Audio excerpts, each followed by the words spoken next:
ফাউলাইকা ইউবাদদিলুল্লাহ সাইয়্যাতিহিম হাসানাত।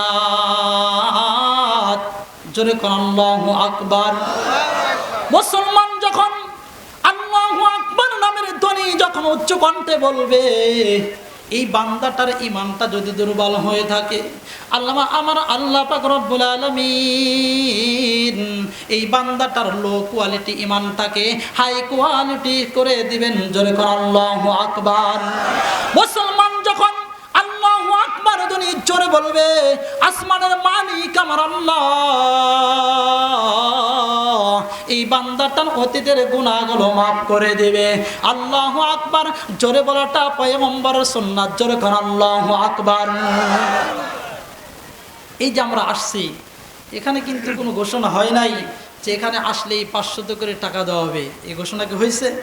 হয় নাই। আসছি কেন? আমরা আসছি কোরআন ও হাদিসের কথা শুনবো, আমল করব।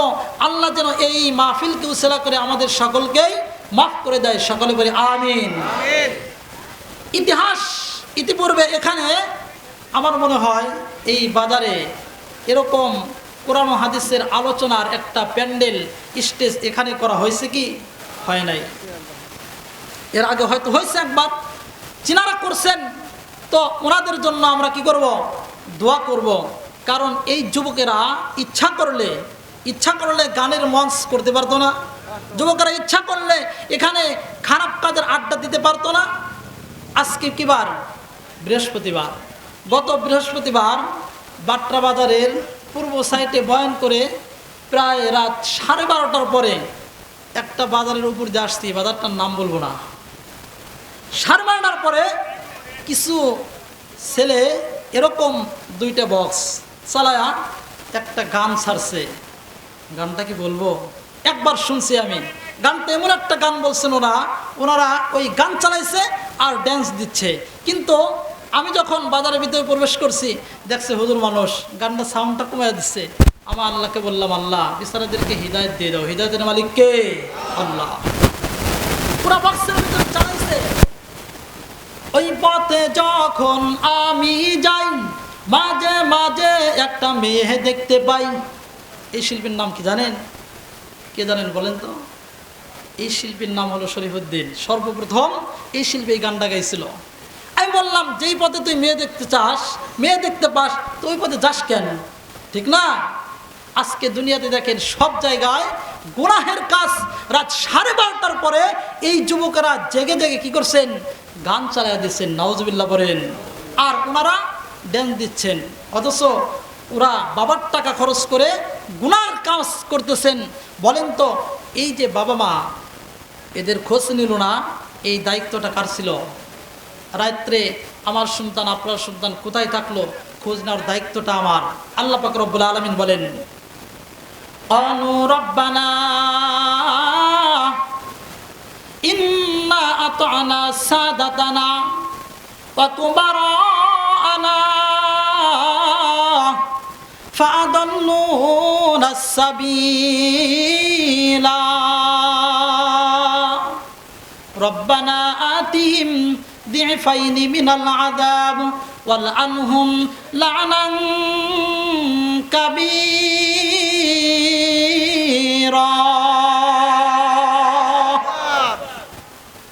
আপনি ভাবতেছেন সন্তান বড় হয়ে গেছে, হয়তো আমি ছাড় পেয়ে গেছি না। আপনার সন্তান আপনার টাকা দিয়ে যদি গুনাহগার হইয়া যায়, রোজ মাহশরের ময়দানে আদালতে কিবরিয়াতে আল্লাহ পাক রব্বুল আলামিনের দরবারে যখন দাঁড়িয়ে যাবে, এই বান্দাটা বলবে, আয় মালিক, আমার বাবার টাকা দিয়ে গুনাহের কাজ করতাম, আমার বাবার টাকা দিয়ে যাত্রার প্যান্ডেলে যাইতাম, আমার বাবার টাকা দিয়ে আমি অমুক জায়গায় খারাপ কাজ করতাম, আমার মা বাবা কিন্তু আমাকে ফিরায় নাই, গ্রামের নেতারা ফিরায় নাই, আমি যাদের অনুসরণ করতাম তারা আমাকে ফিরায় নাই, যার কারণে আল্লাহ যাদের কারণে জাহান্নামী হইতাছি তাদেরকে জাহান্নামের উপরে ফিরাইয়া দাও, তাদের উপরে পাড়া দিয়ে দিয়ে আমি জাহান্নামে যাব।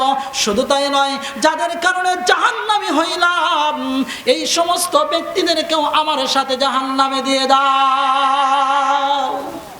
আপনি কি বাঁচবেন? আপনার সন্তান জাহান্নামী হয়ে গেলে আপনি বাঁচতে পারবেন না। এজন্য সন্তানকে ফিরাইতে হবে। যেহেতু কোরআন হাদিসের মাহফিল, বাজারের উদ্দেশ্যে বাজার কর্মীরা আরও অনেক ভাইরা, আমার যুবক ভাইরা করছেন, তাদের সম্পর্কে, দোকানদার ভাইদের সম্পর্কে কিছু কথা বলতে হবে। আপনারা এই আল্লাহর ওলির একটি নাম শুনেছেন, হযরতে হাসান বসরি রহমতুল্লাহ আলাইহি। নাম শুনছেন না? উনি একজন মস্ত বড় আলেম ছিলেন। ওই আলেমের কাছে একজন ব্যক্তি মুরিদ হওয়ার জন্য গেছে। যাওয়ার পরে হাসান বসরি বলতেছেন, তুমি কি করো? বলতেছেন, হুজুর আমি তো দোকানদার, দোকানের কাজ করি, দোকান খুলে ব্যবসা করি, বেচা কিনা করি। এখন হাসান বসরি বলতেছেন, তোমাকে মুরিদ বানাইতে পারি, শর্ত একটা। কয়টা শর্ত? একটা। বলে কি হুজুর? এক নম্বরে তোমাকে এই মুহূর্তে সবক দিলাম, আজ থেকে আজান হইলেই দোকান বন্ধ করে নামাজের জন্য অগ্রসর হইবা, নামাজে দাবিত হইবা, নামাজে চলে যাইবা। হাসান বসরির মুরিদ একটা সবক নিয়ে তিনি বাড়িতে আসলেন। সকালবেলায় দোকান খুলছেন। আল্লাহ পাক রব্বুল আলামিনের খেলা বোঝা বড় কঠিন। এবার হাসান বসরির মুরিদ সকালবেলায় যখন দোকানটা খুলে দিয়েছেন, দোকানটা খুলে এবার দোকানে যখন বসে আছেন ফজরের নামাজ পড়ে, সকাল থেকে নিয়ে বসে আছেন জোহর পর্যন্ত, একটাও কাস্টমার তার দোকানে প্রবেশ করে নাই। এবার যখন জোহরের আজান হইয়া গেছে, এই বান্দাটা দোকানটা বন্ধ করে এবার নামাজে চলে গেছে। সকাল থেকে নিয়ে বিক্রি করতে পারে নাই, কিন্তু হাসান বসরির কাছে মুরিদ হয়ে আসছে যে আমি কি করব? দোকান বন্ধ করব, যেহেতু এটা নিয়ম, আপনার আজান হয়ে গেছে, আমি দোকান বন্ধ করে নামাজে চলে গেলাম। এক পর্যায়ে এবার হাসান বসরির মুরিদ যখন দোকানটা নামাজ পড়ে এসে খুলে দিয়েছেন, নামাজ পড়ে খোলার পরে জোহর নামাজ থেকে নিয়ে আসর পর্যন্ত বসে আছেন, কাস্টমার একটাও নাই। খেলাটা কার?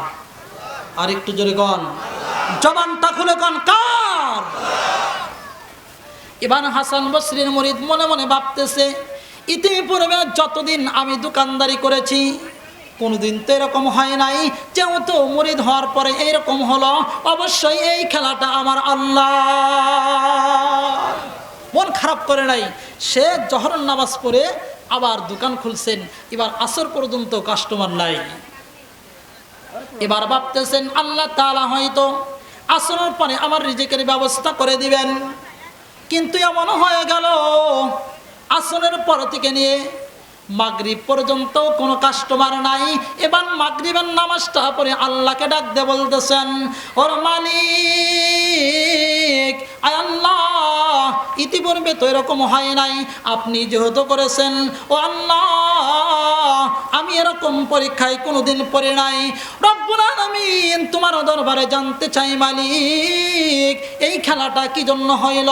হয়তো আমাকে পরীক্ষা করতেছেন, মুরিদ হওয়ার কারণে হইল। আয় আল্লাহ, আমি যেহেতু ওয়াদাবদ্ধ হয়েছে, আমি নামাজ ছাড়তে পারি না, আপনি রিজিকের মালিক, আমার দোকান থেকে না হয় অন্যভাবেও হলেও তুমি আমার রিজিকের ব্যবস্থা করবা। একবার বলেন তো রিজিকের মালিককে? হাসান বসরির মুরিদ এবার মাগরিবের নামাজ পড়ে যখন ঈশা পর্যন্ত বসে আছে, একজন কাস্টমার আসে নাই।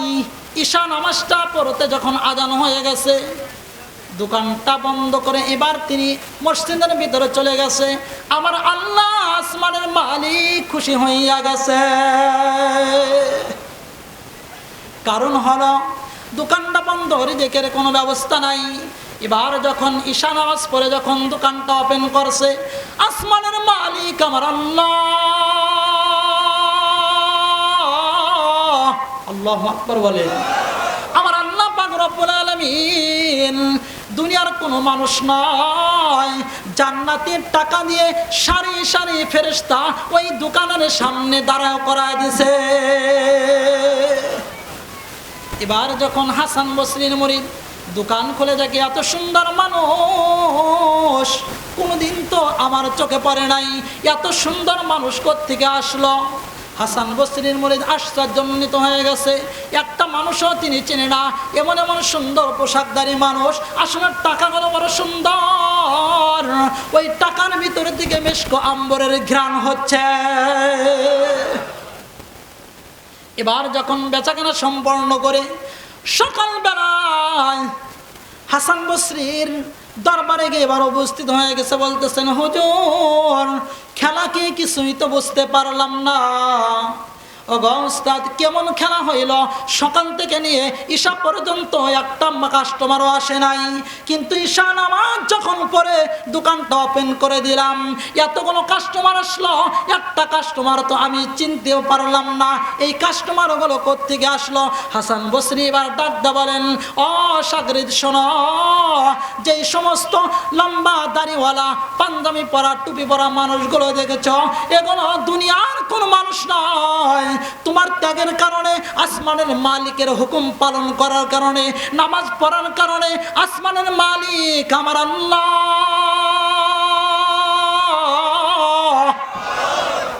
তিনি খুশি হইয়া গিয়েছেন, যার কারণে সারিবদ্ধ করিয়া সারাদিন যতগুলো টাকা তুমি উপার্জন করো, এর চাইতে বেশি আমার আল্লাহ তোমাকে এক মুহূর্তে দিয়েছে। এজন্য আমরা দোকানদার ভাই যারা আছি, নামাজের আজান হলেই আমরা যেন কোথায় যাই, মসজিদে যাই। কারণ হলো আল্লাহ পাক রব্বুল আলামিন আমাকে আপনাকে এই দুনিয়াতে পাঠাইছেন কিছু সময়ের জন্য, নামাজের জন্য আল্লাহ পাক রব্বুল আলামিন পাঠাইছেন।